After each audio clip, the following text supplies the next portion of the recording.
Tafsir Al-Azhar karya Profesor Dr. Hamka, ayat 67 hingga ayat 69 daripada surah Al-Ma'idah, surah yang kelima. Bismillahirrahmanirrahim.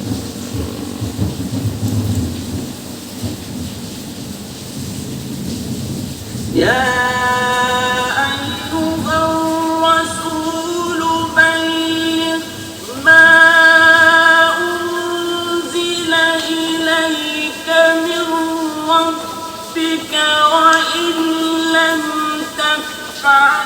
فما بلغت رسالته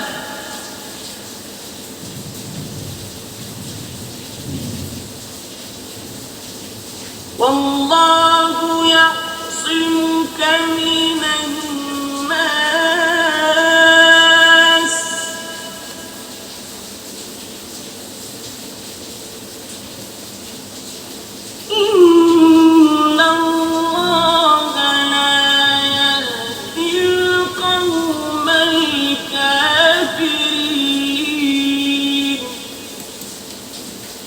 Wahai Rasul, sampaikanlah apa yang telah diturunkan kepada engkau dari Tuhan engkau. Kerana kalau tidak engkau kerjakan, maka tidaklah engkau menyampaikan perintahnya. Dan Allah melindungi engkau daripada manusia. Sesungguhnya Allah tidaklah akan memberi petunjuk pada kaum yang kafir.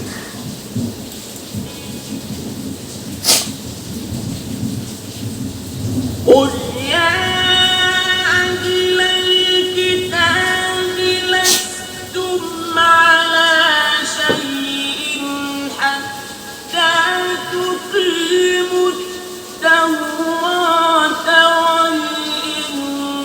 والإنجيل وما أنزل إليكم من ربكم وليزيدن كثيرا منهم ما أنزل إليك من ربك طغيانا وكفرا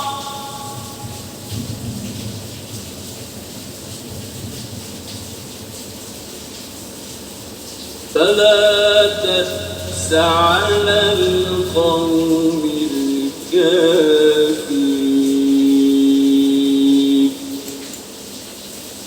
Ayat 68. Katakanlah, wahai ahli kitab, tidaklah kamu atas sebuah juga sehingga kamu menegakkan Taurat dan Injil dan apa yang diturunkan kepada kamu dari Tuhan kamu. Dan apa yang diturunkan Tuhan kepada engkau itu bagi kebanyakan mereka hanyalah menambah kedurhakaan dan kekafiran jua. Dan janganlah engkau berduka cita terhadap kaum yang kafir itu.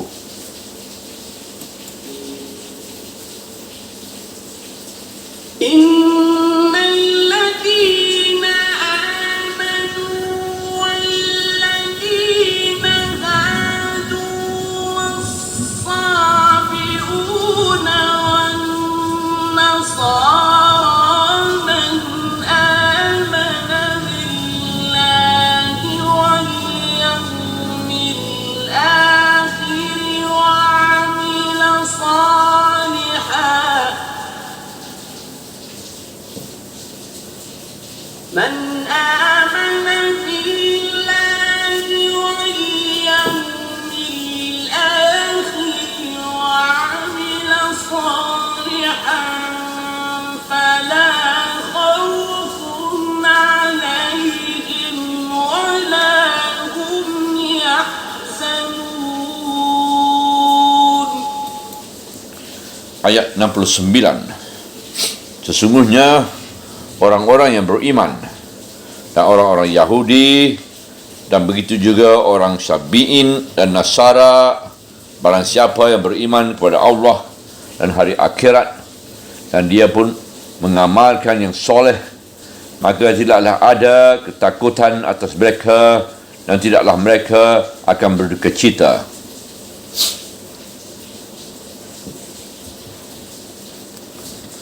Tugas Rasul ayat 67 yang akan kita tafsirkan ini telah menjelaskan tugas yang dipikulkan oleh Allah, yang dipikulkan Allah kepada Rasulnya Nabi Muhammad SAW.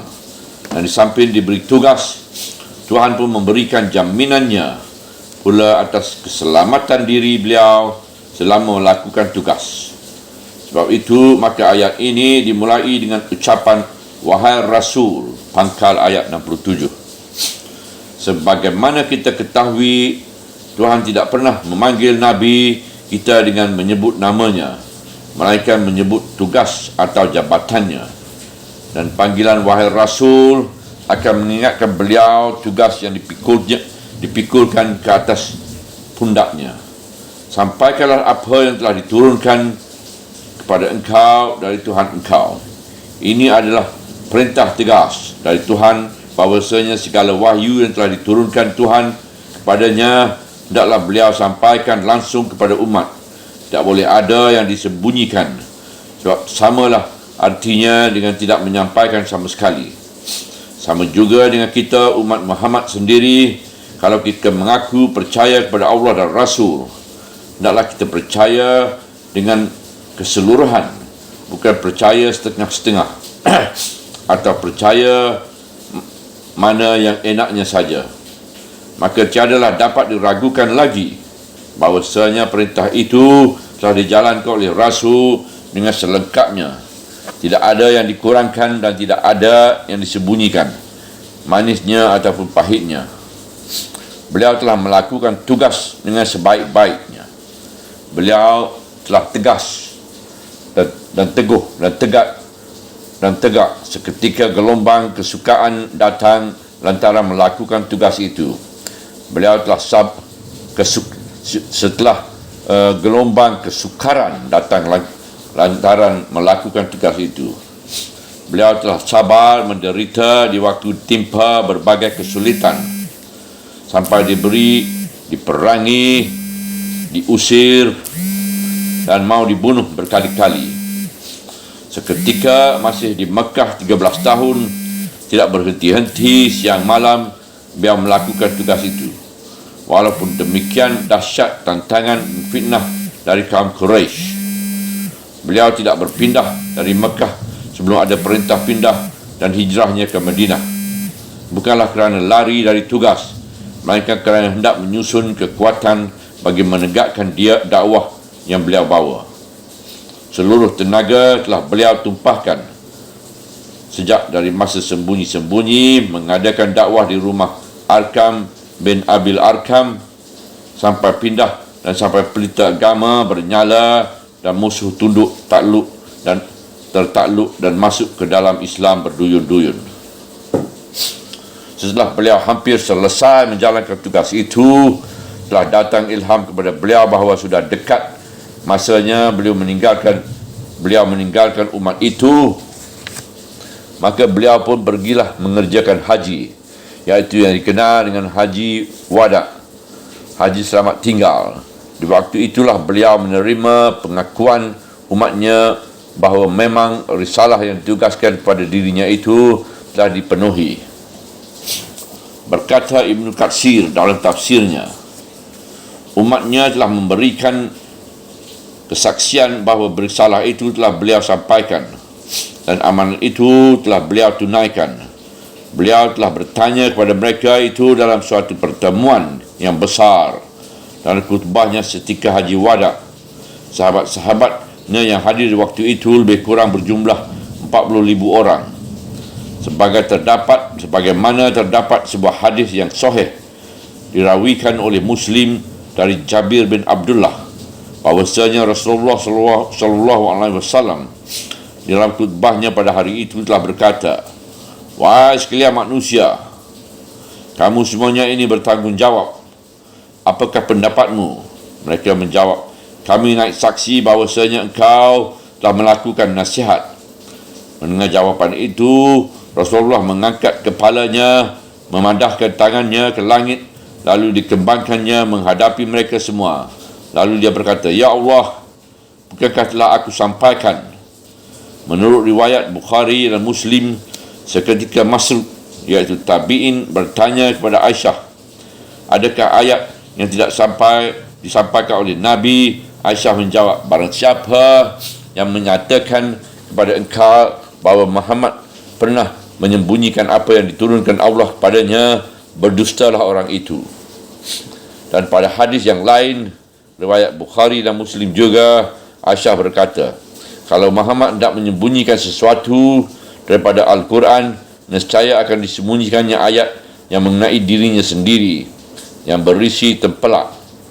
Dan engkau sembunyikan di dalam diri engkau barang yang Allah menyatakannya, dan engkau takut pada manusia, padahal Allah lah yang lebih berhak engkau takuti, yang terdapat dalam surah 53, surah 35, surah Al-Ahzab.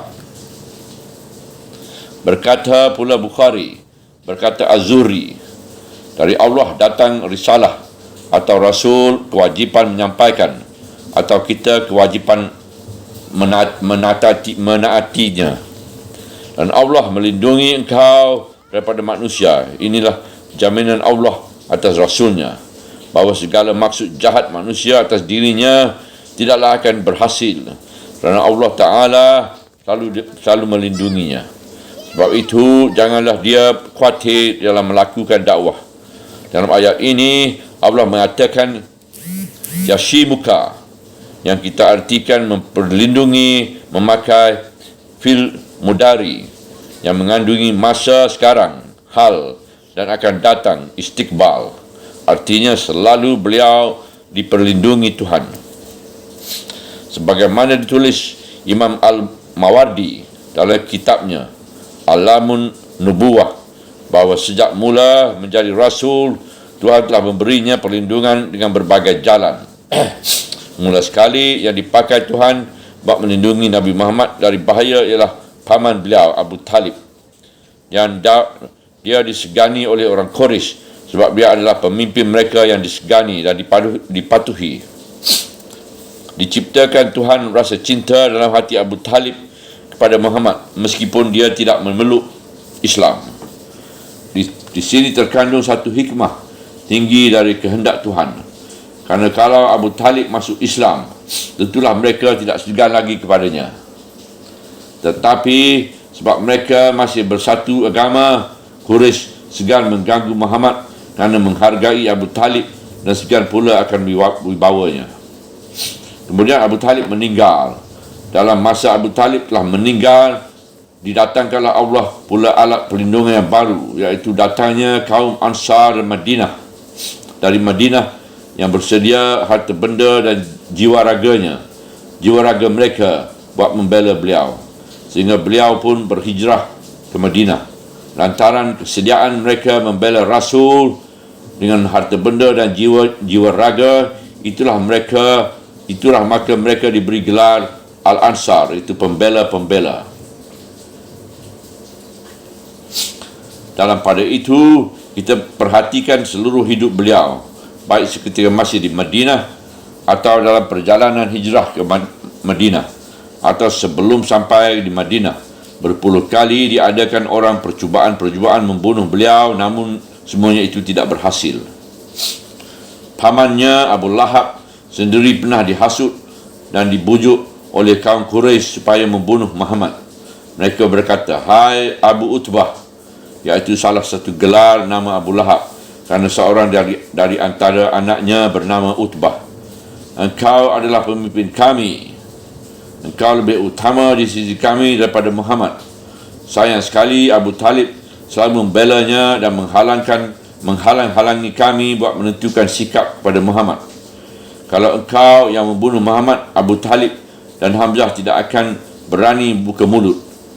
Dengan demikian engkau terlepas dari tuntutan darahnya, dan kami semua akan membayar diat, dan engkau akan tetap dipandang sebagai pemimpin dari kaum kami, dari kaummu.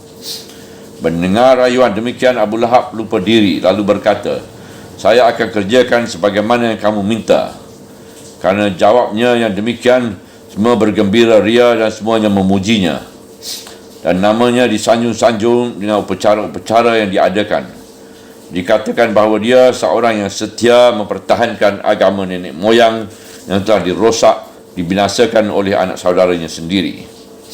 Pada suatu malam, turunlah Abu Lahab dari tempat dia mengintip. Padahal Rasulullah SAW sedang sembahyang. Isterinya sendiri, Ummul Jamil, memanjat dinding memperhatikan perbuatan suaminya dan mendekati tempat Rasulullah berkhalwat. Didapati Rasulullah sedang sujud. Abu Lahab datang. Setelah dekat benar, dia bersorak keras-keras yang maksudnya supaya mendengar sorak itu Muhammad SAW akan timbul takut. Namun Rasulullah masih tetap sembahyang, masih tetap sujud. Sejenak pun suara itu seakan-akan tidak didengarnya.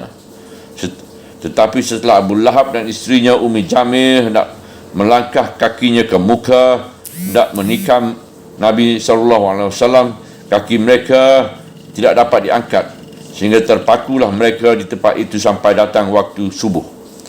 Dan Rasulullah pun selesailah mengerjakan sembahyang malamnya itu.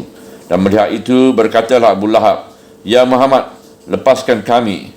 Rasulullah menjawab, "Selama kalian keduanya masih ada maksud menganiayaku, selama itu pada kalian masih akan terpukau di tempat kalian berdiri itu." Maka dengan segera Abu Lahab menjawab, "Mulai sekarang maksud itu telah kami lepaskan." Jawab Rasulullah, "Kalau begitu baiklah." Lalu beliau berdoa kepada Tuhan. Tidak berapa lama kemudian mereka pun terlepas. Ada pula seorang dari Taif, namanya Kandah bin Asad. Dia terkenal kuat dan perkasa. Dia datang dari Taif ke Mekah, menyatakan kepada kaum Quraisy bahawa bersedia membunuh Muhammad asal dapat upah yang patut. Permintaannya itu dikabulkan oleh kaum Quraisy dan kepadanya disediakan upah besar. Maka diintipnya Rasulullah yang akan pergi sembahyang ke Masjidil Haram pagi-pagi di tengah jalan di antara Rulah si Ukal dengan si Ukal, hendak membawa semacam pelating atau ketapal, iaitu umban jali, yang kalau kena tempat pada kepala bisa pecah. Seketika kelihatan olehnya Rasulullah SAW dicubakannya menghayunkan umban tali yang di tangannya itu. Tetapi ajaib, seketika dia memulai memutar-mutarkan umban tali yang berisi batu berat itu, sebelum terlepas keluar, dadanya sendiri yang ditumbuknya, sehingga si Kandah terpelanting jatuh. Hampir dia mati kerana umban talinya itu sudah jadi bumerang mengena dirinya sendiri.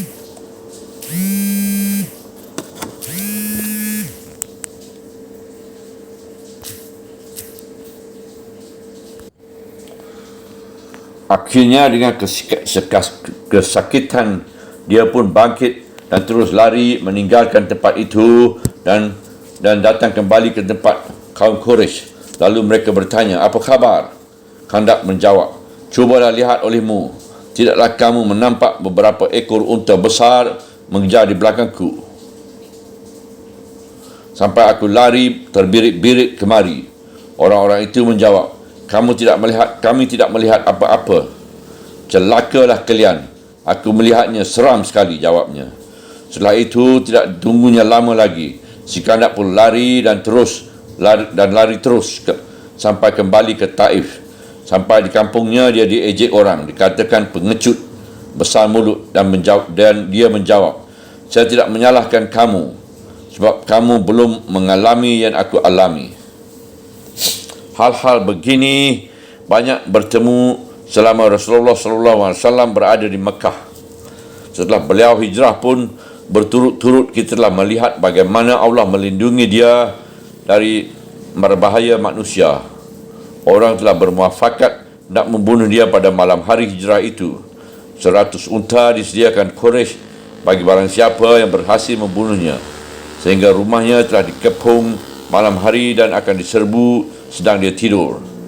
Tetapi di saat yang amat penting, di tengah malam, kira-kira di antara pukul 1 dengan pukul 2, semua yang mengepung itu mengantuk dan tertidur. Di waktu itulah beliau keluar rumah dengan selamat dan tempat dia tidur digantikan oleh Ali bin Abu Talib. Seketika mereka terbangun pagi-pagi, mereka dapati yang tidur di tempat tidurnya bukan dia melainkan Ali bin Abu Talib. Kerana bukan Ali yang dicari, maka Ali tidak dibunuh.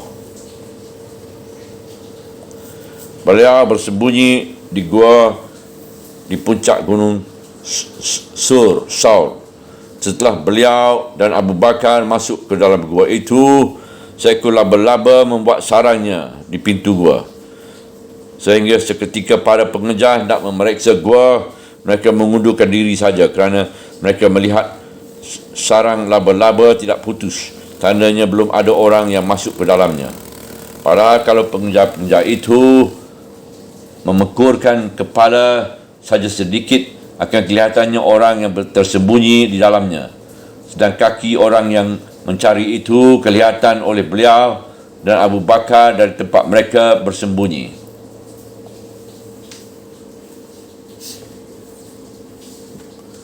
Menurut riwayat Ibn Jar, bahawa dalam satu perjalanan berperang menghadapi musuh, beliau berteduh melepaskan lelah di waktu zuhur di bawah sebuah pohon kayu yang rindang, dan beliau pun tertidur.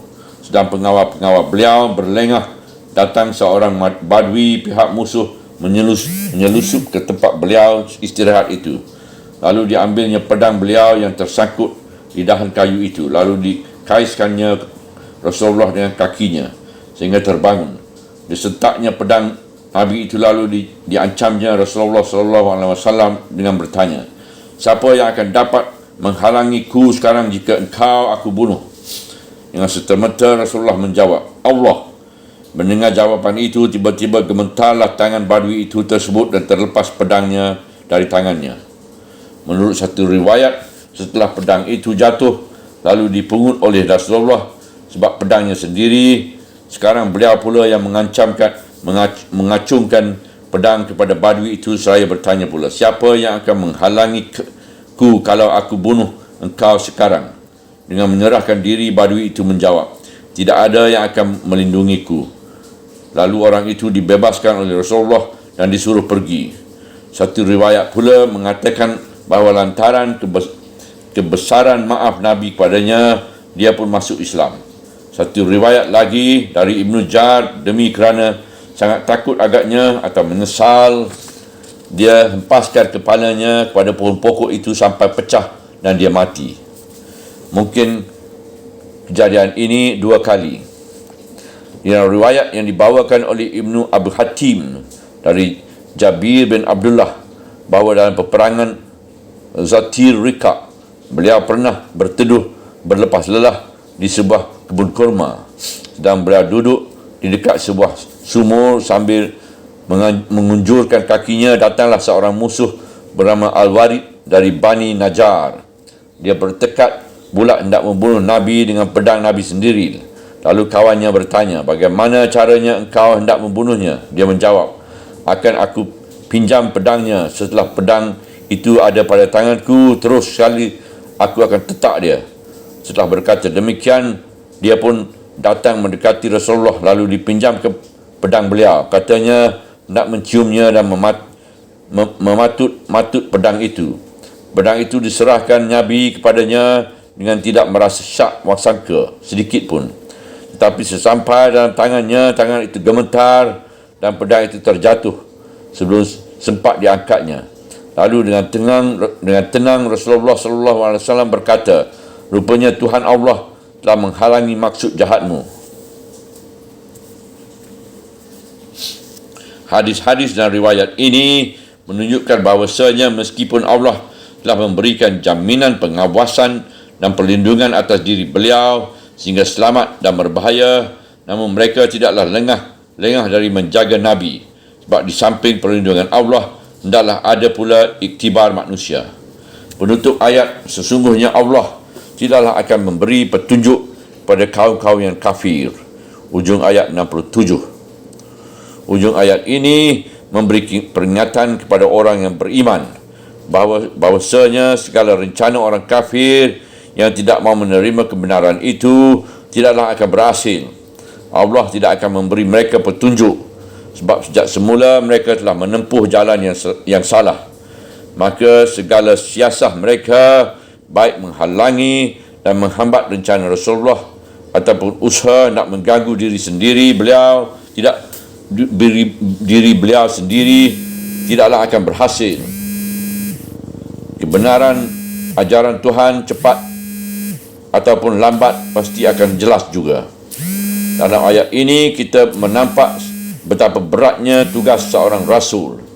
Demikian juga tugas orang yang hendak menyambung usaha rasul. Kebenaran mesti disampaikan, tidak boleh takut dan gentar. Tidak boleh diterangkan separuh dan disembunyikan separuh, walaupun akan membawa akibat kebencian manusia atas diri. Allah tetap menjamin keselamatan orang yang berjuang menegakkan kebenaran Allah. Kalau tidak celaka kata Allah, tidaklah akan celaka. Kalau belum ajar, berpantang mati. Dengan ini pula kita mendapat kenyataan bahawasanya Rasul SAW tidaklah mempunyai dua kaji yang disebut kaji nyata dan kaji tersembunyi. Kaji lahir dan kaji batin. Ada yang disampaikan, ada yang tidak. Ada yang dinyatakan kepada orang-orang banyak dan ada pula yang hanya bisik-bisikkan kepada sahabat-sahabat tertentu dan tidak diberitahukan kepada orang lain, sebagaimana yang didakwakan oleh setengah ahli tarikat yang mengatakan bahawa tarikatnya diterima dari ahli syekh dan syekh itu menerima dari syekhnya pula sampai kepada seorang sahabat Nabi, misalnya Sayyidina Ali atau Salman Al-Farisi, yang diterima mereka dengan rahsia dari Rasulullah SAW. Ada orang mengambil alasan dari hadis yang dirawikan oleh Abu Hurairah radhiyallahu an bahawa Abu Hurairah pernah menyatakan bahawa dia ada mendengar dari Rasulullah SAW beberapa perkataan, tetapi Abu Hurairah sendiri tidak berani membukakannya kepada orang lain sebab mesti dirahsiakan. Setelah diselidiki hadis sahih yang dirawikan oleh ahli-ahli hadis kenamaan dengan sanad yang baik, tetapi maksudnya bukanlah bahawa Abu Hurairah ada menyimpan ilmu kebatinan yang diterima dengan bisik-bisik, tetapi Abu Hurairah menerima berita dari Rasulullah SAW bahawa sepeninggal beliau wafat, kelak akan timbul fitnah dan huru-hara besar. Mungkin nama-nama orang yang akan mengacau itu ada diterangkan Rasulullah kepada Abu Hurairah, tetapi Abu Hurairah takut menyebut nama itu sebab ketika itu orang-orang itu masih hidup. Bahkan Abu Hurairah pernah berdoa, biarlah kiranya nyawaku dicabut menjadi amir, biarlah nyawaku dicabut Tuhan sebelum aku menyaksikan anak-anak, kanak-kanak menjadi penguasa negeri atau menjadi amir.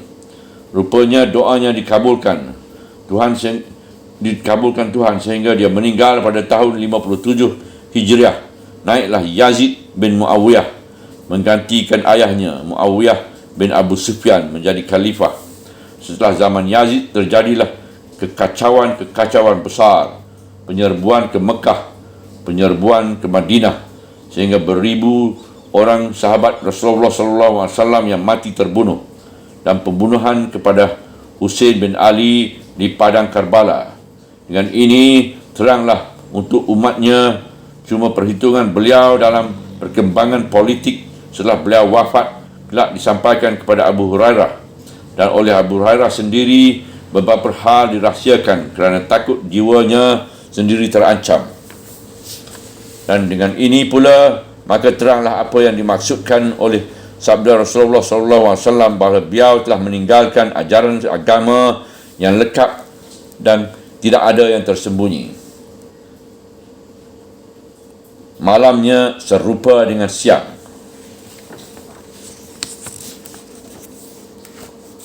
Katakanlah, wahai ahli kitab, tidaklah kamu atas sebuah juga sehingga kamu menegakkan Taurat dan Injil dan apa yang diturunkan kepada kamu dari Tuhan kamu. Pangkal ayat 68. Artinya, bahawa segala pengakuan dan pendakwaan yang kamu kemukakan, wahai ahli kitab, tidaklah ada artinya sama sekali sebelum kamu benar-benar berpegang kepada dasar semula, iaitu Taurat dan Injil itu sendiri. Demikian pun kitab-kitab yang diturunkan oleh nabi-nabi yang lain yang telah terdahulu itu. Sebab pada pokoknya isi kitab Taurat itu tidaklah bersalahan dengan pokok ajaran Al-Quran. Sebab agama itu pada hakikatnya hanya satu. Sebab itu ditegakkanlah Taurat dan Injil itu betul-betul, jangan diselewengkan artinya menurut kemahuan saja. Hidupkanlah syarat syariahnya dan patuhilah hukumnya, dan hentikanlah apa yang dilarangnya. Kerana menegakkan Taurat dan Injil artinya menjunjung tinggi dengan kesedaran. Meskipun banyak terdapat takrif, tambahan kata, perubahan yang disengaja atau tak sengaja, namun hukum yang pokok masih tetap utuh. Dan menegakkan hukum itu, misalnya seruan kegagahan sebagai dalam Taurat atau cinta kasih sebagai ajaran Al-Masih, akan dapatlah mereka hidup dengan orang Islam meskipun mereka tidak mahu memeluk Islam. Tetapi kalau maksud Taurat atau Injil itu telah diselewengkan atau ketentuan yang telah berpengaruh dari pokok ajaran Nabi-Nabi itu sendiri, bukanlah agama yang tegak, melainkan hawa nafsu. Ayat ini pun berisi anjuran supaya mereka menerima kembali, menyaring dan menyisihkan mana kata tambahan kemudian dan mana yang asli. Lalu adakan kritik yang sihat. Sebab hal ini pun telah dilakukan oleh sarjana-sarjana mereka sendiri yang sudi melepaskan diri daripada fanatik golongan dan ajaran turun-temurun. Maka banyaklah mereka yang telah mengaku bahawasanya Taurat yang asli tidak ada lagi. Bahkan bagi orang Kristian sendiri diakui bahawa keempat kitab Injil itu adalah karangan dan susunan orang lain, sedang Injil Al-Masih sendiri tidak ada bertemu. Mereka tidak mahu percaya pada Al-Quran. Mereka tetap kafir dan membantah. Tetapi mereka tidak pula dapat memungkiri bahawa Taurat yang asli tidak ada lagi sekarang. Dan orang Nasrani pun mengakui pula bahawa catatan Injil itu terlalu banyak sehingga di antara yang satu dengan yang lain berbeza. Lalu kemudian mereka putuskan saja bahawa 4 Injil karangan Matius, Markus, Lukas dan Yohanes sajalah yang disahkan. Padahal kalau diselidiki dengan seksama, cerita-cerita yang di antara satu sama lain tidak sama. Lantaran itu ayat itu menyerukan, kalau kamu wahai ahli kitab tidak jua mahu menerima kebenaran Al-Quran, cubalah tegakkan ajaran asli Taurat dan Injil. Sedang menegakkan Taurat dan Injil itu pun mereka tidak sanggup. Mereka telah terpaksa membuat suatu agama yang telah jauh dari pangkalan Taurat dan Injil yang asli.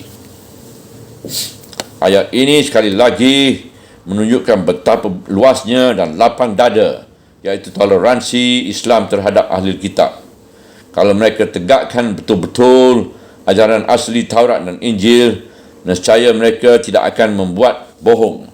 Dan orang Kristian di zaman kejayaan Katolik tidaklah akan sampai membuat penasihat inkuisisi, memaksa orang menganut kepercayaan mereka, dan kalau tidak suka menganutnya, orang itu akan dibunuh, diseksa, dihina, dicabut lidah, dikorek mata, digergaji badan dan berbagainya. Dan kalau mereka tegakkan benar-benar hukum Taurat dan Injil, tidaklah akan terjadi serakah dan loba tamak orang Yahudi yang terkenal di seluruh dunia ini. Demikian juga orang Kristian, tidaklah akan terjadi pemberontakan bangsa Eropah di zaman Renaissance kepada kekuasaan gereja kalau memang gereja menyebarkan cinta kasih, bukan menyebarkan benci dan kekejaman.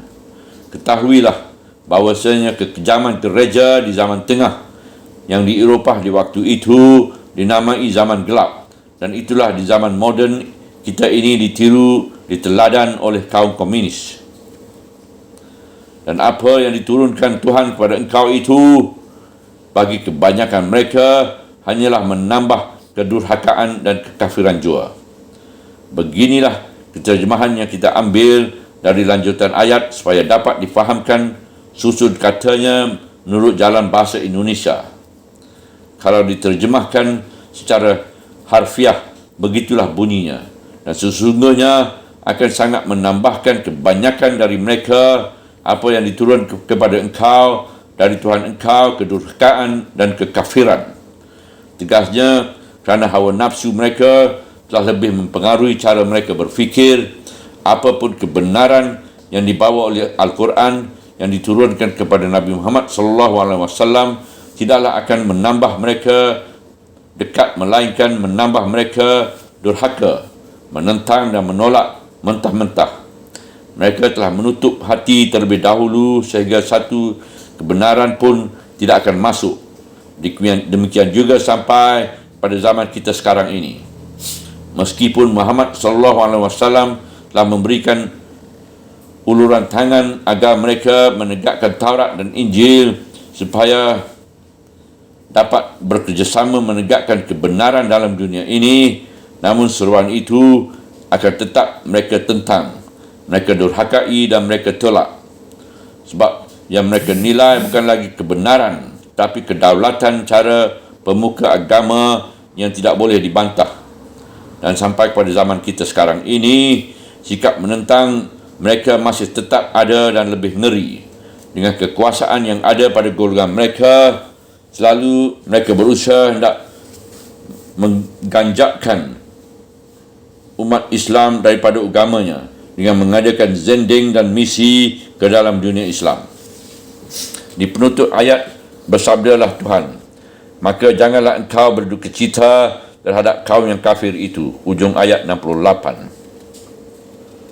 Muhammad SAW telah menghulurkan tangan perdamaian, menyeru mereka walaupun tidak akan masuk ke dalam agama Islam, supaya mereka tegakkan saja Taurat dan Injil sebenar-benarnya. Namun tangan yang diulurnya itu mereka tampar. Rasa damai disambut dengan rasa permusuhan. Sebab itu Allah Ta'ala memberi ingat kepada Rasulnya agar jangan berkecil hati dan berduka cita menyambut sikap yang demikian. Sebab tidak ada satu kekuatan pun yang akan dapat menghalangi perkembangan kebenaran Islam. Ujung ayat ini dapatlah kita jadikan pegangan di dalam menegakkan toleransi Islam terhadap kaum Yahudi dan Nasrani di segala zaman. Sebagaimana terjadi di negeri kita Indonesia ini, cukuplah toleransi yang kita berikan kepada mereka, namun selalu perasaan kita disinggung. Dan sebagaimana terjadi akhir-akhir ini, setelah Indonesia merdeka, setelah komunis dapat dihancurkan, mereka berlomba-lomba dengan bantuan wang yang tidak terbatas dari luar negara, mendirikan gereja-gereja di negeri-negeri yang seluruh penduduknya beragama Islam. Mereka tidak mengenal timbang rasa, kerana begitulah yang mereka warisi sejak dari zaman nenek moyangnya dahulu kala.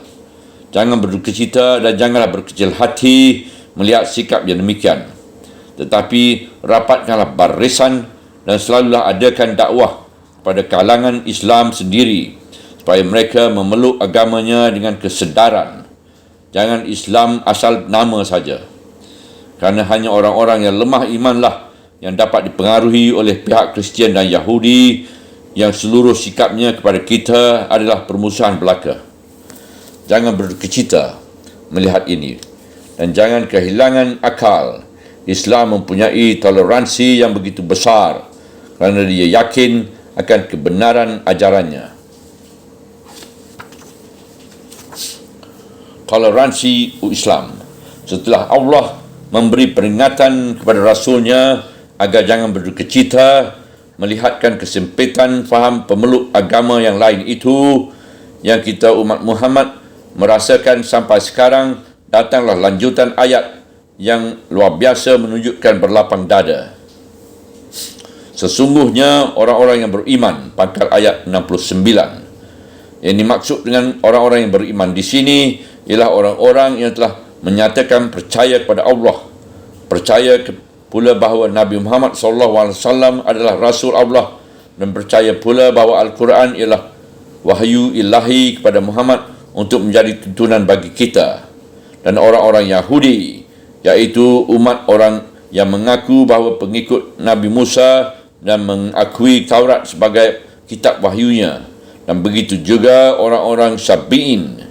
Dalam Al-Quran kita bertemu nama-nama Syabi'un ini sampai 3 kali, iaitu pada ayat 62 dari surah Al-Baqarah dan ayat 17 dari surah Al-Hajj. Diambil kepada pokok pangkal katanya, iaitu Syabi, bererti bahawa Syabi'un ialah orang-orang yang keluar dari Nasrani, atau sebagai Muslim dia keluar dari agama Islam lalu membuat agama sendiri. Inilah pula artinya seketika Rasulullah mencela agama nenek moyangnya kaum Quraisy, maka kaum Quraisy menuduh beliau Syabi'i, iaitu dari agama yang dipeluk oleh nenek moyangnya. Di negeri Iraq sampai sekarang ini masih terdapat satu golongan agama yang dipanggilkan orang Syabi'in. Mereka percaya kepada Tuhan yang Maha Esa, tetapi oleh kerana terlalu memperturutkan fikiran sendiri, mereka tidak lagi memeluk agama yang telah ada lalu memeluk atau membuat agama sendiri. Kaum Syabi'in di Iraq itu dalam beberapa hal mempunyai ajaran Kristian, tetapi mereka pun mempercayai kekuatan bintang-bintang, astronomi, bahawa perjalanan bintang-bintang ada pengaruhnya kepada manusia, sehingga kebanyakan mereka menjadi tukang tenung nasib orang.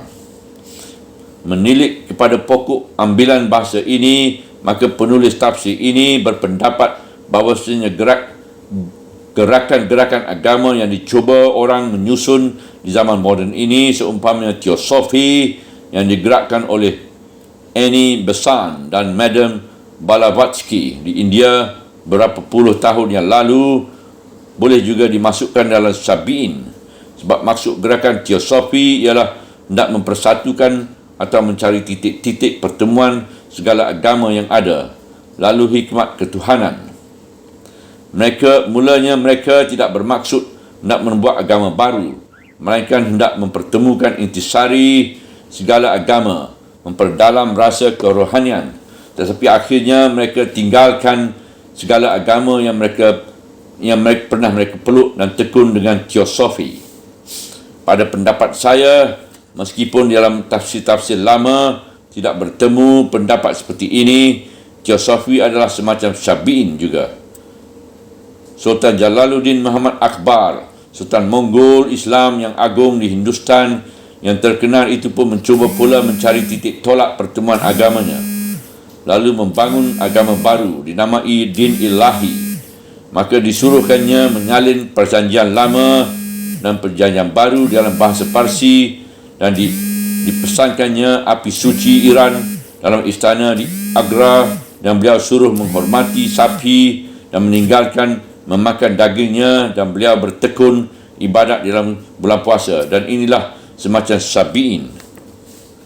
Dan Nasara, yang iaitu pengikut-pengikut Isa Al-Masih, yang kerana kelahiran beliau dengan ayat dan dengan ajaib, dan kerana mukjizat-mukjizat beliau yang luar biasa, setelah meninggalkan dunia dianggap sebagai Allah. Tegasnya yang Allah itu adalah satu. Dan dalam kitab mereka yang bernama Kisah Segala Rasul, pasal 2, perenggan 26, diakui bahawa sebutan mereka sebagai orang Kristian barulah terdengar setelah murid-muridnya menyebarkan ajaran Isa Al-Masih menurut tafsiran mereka di Antioquia. Barang siapa yang beriman kepada Allah dan hari akhirat, dan dia pun mengamalkan yang soleh, iaitu apabila pemeluk segala agama dan adanya hari kiamat, iaitu hidup yang kedua kali, lalu imannya itu diikuti dengan perbuatan-perbuatan yang baik, maka tidaklah ada kekuatan atas mereka. Artinya tidaklah mereka akan ditimpa, tidaklah akan ada ketakutan atas mereka. Artinya tidaklah mereka akan ditimpa oleh rasa takut dan cemas dari mendengarkan tentang berita-berita azab siksaan yang kelak akan diterima di hari kiamat oleh orang-orang yang ingkar, tidak percaya dan kufur pada perintah-perintah Allah. dan tidaklah mereka akan berduka cita. Ujung ayat 69. Artinya, tidaklah mereka akan ditimpa oleh rasa duka cita jika keuntungan yang ada pada hidup di dunia ini tidak dicapainya. Tidaklah dia akan berduka cita kalau orang lain kaya raya dengan harta benda, sedang dia sendiri miskin dan papa. Dan tidaklah dia akan berduka cita jika orang lain mencapai kemegahan, kedudukan atas pangkat atau pangkat, sedang dia sendiri tidak mendapat bahagian dari itu, sebab dia telah mendapat sukacita batin lantaran iman yang ada dalam dadanya. Maka timbullah pertanyaan, mengapa yang mula disebutkan ialah orang-orang yang beriman? Kemudian disebutkan pula barang siapa yang beriman kepada Allah dan hari kemudian. Jawabnya ialah bahawa orang-orang yang beriman yang disebut sebagai orang pertama tadi ialah sebagai orang yang telah mengakui dirinya Islam. Sebab apabila seseorang telah mengucapkan 2 kalimah syahadah, terhitunglah dia seorang Muslim. Dan dalam hal yang demikian, masih sama sajalah martabatnya dengan Yahudi, Syabi'in dan Nasara. Penulis Abu Su'ud menulis dalam tafsirnya, yang dimaksudkan dengan orang-orang yang beriman tadi ialah semata-mata orang yang telah mengakui memeluk Islam, baik yang ikhlas atau yang munafik sekalipun. Dan yang dimaksudkan dengan barang siapa yang beriman kemudian itu ialah iman yang semata-mata ikhlas, ataupun dengan membaharuinya kembali dan menimbulkan sebagaimana keadaan orang-orang Islam yang masih munafik atau sekalian golongan. Dan faedah yang terkandung dalam menyamaratakan bagi orang-orang yang ikhlas ialah untuk lebih menarik perhatian orang-orang yang tetap dengan iman, dengan menerangkan bahawa mengemudiankan dan menyebut sekali lagi sifat iman tidak akan mengurangi martabat mereka sebagai contoh untuk orang-orang yang terdahulu dan yang dikenal itu, melainkan menambah teguhnya. Ar-Razi menerangkan pula dalam tafsirnya, tadi Allah telah menyatakan bahawa ahli kitab itu tidak punya pegangan sebuah jua pun sebelum mereka menegak betul-betul Taurat dan Injil. Artinya, sebelum mereka memegang iman yang betul-betul. Sekarang Tuhan memperjelaskan lagi supaya hukum ini berlaku buat semua. Buat Yahudi, Nasrani, Syabi'in dan orang-orang Islam yang mengaku beriman. Semua pengakuan itu tidak ada artinya, tidak ada faedahnya dan tidak akan membawa hasil apa-apa kalau tidak beriman kepada Allah dan hari akhirat dan diikuti sebagai buktinya dengan amalan yang soleh. Kerana manusia itu mempunyai 2 kekuatan, iaitu kekuatan pandangan, fikiran dan kekuatan amaliyah, iaitu kekuatan teori dan kekuatan praktik. Timbullah kekuatan tinjauan fikiran tidak akan tercapai kalau tidak mau merenungkan kebenaran, dan kekuatan amaliyah tidak pula akan tercapai kalau orang tidak bersungguh-sungguh bekerja. Dan puncak yang maha agung daripada makrifat pengenalan fikiran itu ialah mengenal wujud yang paling mulia, iaitu Allah Subhanahu Wa Taala. Telah lebih sempurna makrifat kepada Allah itu kalau kita telah sampai kepada keyakinan bahawa Allah itu maha kuasa menghidupkan dan mematikan dan membangkitkan kita kembali di hari akhirat, di hari akhir. Sebab itu tidak syak lagi bahawa puncak iman ialah iman kepada Allah dan iman kepada adanya hari kemudian. Adapun puncak amal perbuatan ada 2 pula. Pertama, selalu beramal yang memperbesarkan rasa perhambaan kepada yang disembah, iaitu Allah tadi. Kedua, berusahalah memperbanyakkan perbuatan yang beri manfaat kepada sesama makhluk. Kemudian itu, Tuhan Allah memberi kepastian bahawa barang siapa menegakkan iman dan mengikutkannya dengan amal, maka tidak akan menghadapi hidup sekarang dan hidup yang akan datang dengan tidak ada rasa takut, cemas dan gentar, dan tidak ada rasa duka cita dan sedih hati. Kata Ar-Razi seterusnya, faedah menunjukkan kedua kata itu ialah takut dan duka cita. iaitu kerana ketakutan tumbuh kerana mengenangkan zaman yang akan datang, dan rasa duka cita timbul ialah kerana mengenangkan zaman-zaman yang telah lampau. Sekian kita kutipkan dari Ar-Razi. Lalu timbul pertanyaan, adakah agaknya orang yang terlepas dari kecemasan dan rasa takut memikirkan hari kiamat, padahal selain Nabi dan Rasul tidak ada yang masum?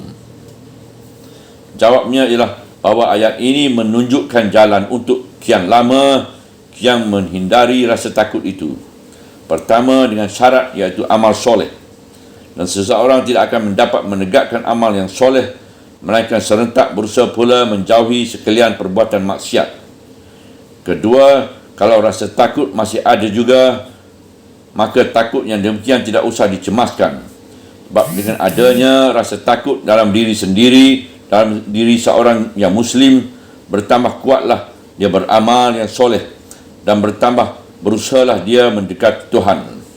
Inilah salah satu ayat yang mengandung toleransi besar dalam Islam. Terdapat di sini bahawa Islam membuka dada yang lapang bagi sekalian orang yang ingin mendekati Tuhan dengan penuh iman dan amal soleh. Bahkan orang-orang yang telah mengaku beriman sendiri, orang-orang yang telah mengucap 2 kalimat syahadat dan imam, haruslah turut membuktikan imannya itu dengan amal yang soleh.